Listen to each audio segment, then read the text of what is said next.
예, 국민의힘 대구 달서갑 지역구의 유영합니다.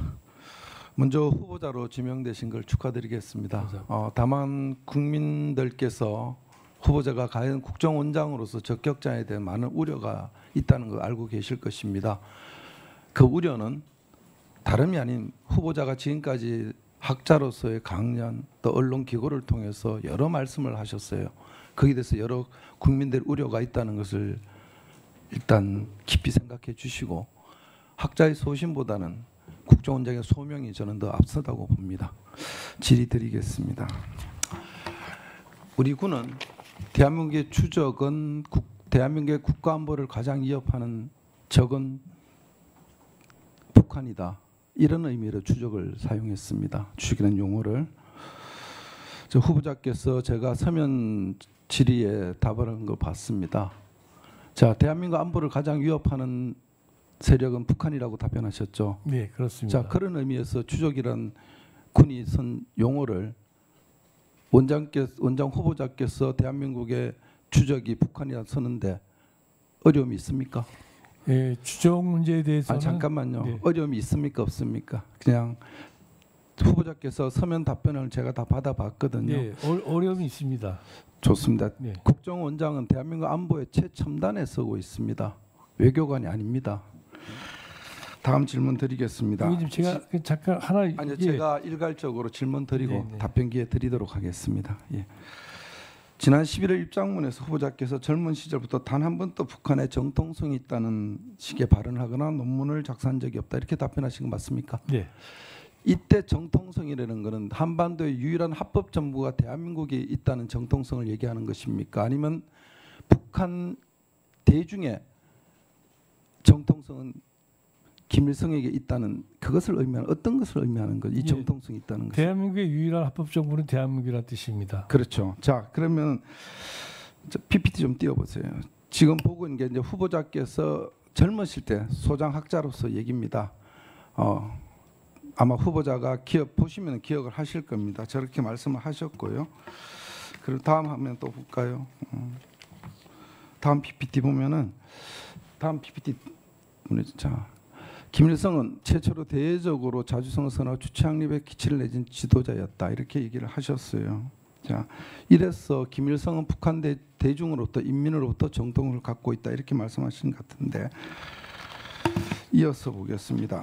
그 다음 PPT. 자, 질문 드리겠습니다. 당시 김일성은 일반 민중에게 공산당의 영혼이나 민족의 영혼으로 부각되어 있었다. 여기서 말하는 일반 민중은 북한의 민중을 말합니까? 아니면 대한민국 민중까지 포함되는 민중입니까? 의원님, 저건 아마 제가 1937년도에 그 당시에 그 동아일보 제가 질문을 드리셨습니다. 지금이 아닙니다. 그러니까 1937년 일제 때 얘기를 갖다가 갖고 오신 겁니다. 저 얘기는. 그렇습니까? 예. 그때 당시는 일제 때, 그러니까 일제 강점기 때 보천보전투 하고 그때 얘기입니다. 예. 넘어가겠습니다. 자, 다음 PPT를 좀 보죠. 김정은 PPT를 좀 넘겨주세요. 북한 주민의 입장에서 김정은 정권은 정통성을 인정받고 있다. 이렇게 인터뷰하신 거 기억나십니까? 네, 그렇습니다. 저기의 정통성은 김일성이 아까 말한 대로 후보자가 얘기하셨던 대로 북한 대중의 정통성을 갖고 있기 때문에 그 정통성을 이어받은 정통성으로 이해도 되겠습니까? 그렇습니까? 뭐 혈통적인 것도 있다고 생각합니다. 아니, 지금 저 정통성이 혈통의 정통성을 얘기하는 것입니까? 아니면 김일성이 북한 대중으로부터 정통성을 갖고 있기 때문에 그 손자인 김정은도 그런 정통성을 갖고 있다 이렇게 얘기하신 거면 어떤 것입니까? 저는 김정은이 북한 사회에서 통치를 통해 가지고 북한 주민들한테 어느 정도 인정받고 있다는 뜻으로 이렇게 쓴 겁니다. 자, 단도직도 묻겠습니다. 자, 김정은이 지금 우리 국민의 보편적인 상식으로 볼 때 독재자라고 볼 수 있습니까? 없습니까? 독재자입니다. 그렇죠. 자, 시간이 없어서 제가 오후에 질문 드리고 북핵 문제 조금 짚어드리겠습니다. 자, 후보자께 좀 걱정되는 게 혹시 국정원장이 되시면은 통일부랑 부딪힐 수 있다. 아니면 통일부 그립을 세게 잡아서 통일부 역할과 충돌됐을 때 우려도 있다는 것 일각이 있습니다. 다만 후보자께서 잘 적절하게 하실 거라고 보는데, 자, 북한을 핵 보유국으로 인정하십니까? 예, 정책적으로 인정할 수 없지만 사실적으로 북한이 핵 갖고 있는 건 인정합니다. 좋습니다. 자, 한반도 비핵화는 북한의 비핵화뿐만 아니라 우리 대한민국의 비핵화도 의미하는 거 맞죠?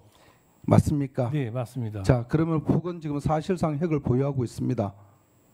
그렇게 인정하시지 않습니까? 네. 자, 그럼 한반도 비핵화는 깨졌죠? 맞습니까? 정책적으로 깨지지 않았습니다. 사실적으로 깨진 거 예. 맞지 않습니까? 말을 그렇게 적혀. 아니 정책과 현실 사이 현실이 지금 북한이 핵 보유국은 현실적으로 인정한다고 얘기하지 않았습니까? 그죠? 아니 그래서 제가 한미 당국이 북한의 핵을 인정하지 후보자님, 않고 있지 않습니까? 예. 지금 현실적으로 북한은 핵 보유국이지 않습니까? 네. 저희가 인정하든 안 하든 그들이 핵무기를 갖고 있는 건 주지의 사실입니다. 네. 자, 그러면은 얼마 전 보도되면 IAEA 국제원자력기구에서 북한이 평안북도 영변 핵단지에 새로운 핵 관련 시설을 추진 중에 있다, 이런 보도 난 거 보신 적 네, 있습니까? 맞습니다. 지금 보면은 북한은 끊임없이 핵 개발을 하고 있었어요. 어떤 이유를 대든 간에. 자, 근데 만약에 지금 가정입니다만은 북한이 ICBM을 개발해서 완성을 시킨 다음에 미국 본토를 타격할 수 있는 능력을 보유하고 있을 때 그들이 갖고 있는 핵무기를 선제적으로 우리를 공격했을 때 만약에 미국이 자기 본토의 희생을 감수하고서라도 북한의 핵무기로 보복을 감행할 수 있다고 보십니까? 그 문제는 한미 동맹을 우리가 믿느냐 안 믿느냐의 문제고요. 그렇기 네. 때문에 그 문제 한미 동맹과 연결돼 있다고 생각합니다. 제가 질문 드린 게 네. 미국이 자기 자국민의 손실을 감수하고라도 네. 수백만의 인명 손실을 감수하고라도 북한에 대해서 핵 타격을 할 수 있다고 생각하십니까? 저는 그렇게 생각하고 있습니다. 1분만 좀 더 주십시오. 네, 근데 후보자께서 지난번 그 언론에 브리핑하신 걸 보면 이렇게 얘기를 하셨어요. 북핵을 포기시키려면은 한미 훈련 중단이 전략적으로 필요하다, 이렇게 말씀하신 거 기억나십니까? 기억하십니까? 아니면 예. PPT를 띄워드릴까요? 예, 아니 그 시기를 그러니까 시기와 조건 없이 말씀하시니까 아니, 제가, 예. 그 띄워보세요, 이거 PPT를. 이게 2021년 6월 15일입니다. 네. 6.15 공동선언 21주년 특별 자담에서 북핵을 포기시키려면 한미 훈련 중단 같은 전략적 결단이 필요하다, 이렇게 얘기했거든요. 자, 한미 훈련 중단이 되면은 북한이 지금 보유하고 있는 핵무기를 다 폐기한다고 장담하십니까? 지금 북핵 포기라는 거는 앞으로 개발도 해서는 안 되지만 기존에 개발된 무기도 폐기되는 게 포함되는 거 아니겠습니까? 그렇죠? 그렇습니다. 예. 자, 한미 훈련이 중단되면 지금 북에 갖고 있는 김정은이가 자기가 갖고 있는 핵무기를 포기한다고 폐기한다고 그렇게 믿고 있습니까? 뭐 답변 드려도 되겠습니까 이제? 예. 정병환 유영아 의원님 그 질의에 답변 드리겠습니다. 예, 제가 저런 얘기를 한 거는 북한 핵 포기를 위해서는 우리가 어떤 값비싼 대가라도 치러야 된다는 뜻으로 말씀드린 거고, 북한이 만약에 포기를 안 한다면 우리가 우리 조건을 그걸 갖다가 포기할 이유가 없다고 생각하고요. 한 가지만 더 말씀드리면 주적과 관련해서는 윤석열 정부에서도 국방부에서 군에서도 주적이라는 표현을 쓰지 않고 우리 군의 북한 정권과 군대는 우리의 적이다, 이렇게 표현했습니다. 그만큼 주적이라는 표현 자체가 적절하지 않다고 판단했던 거거든요.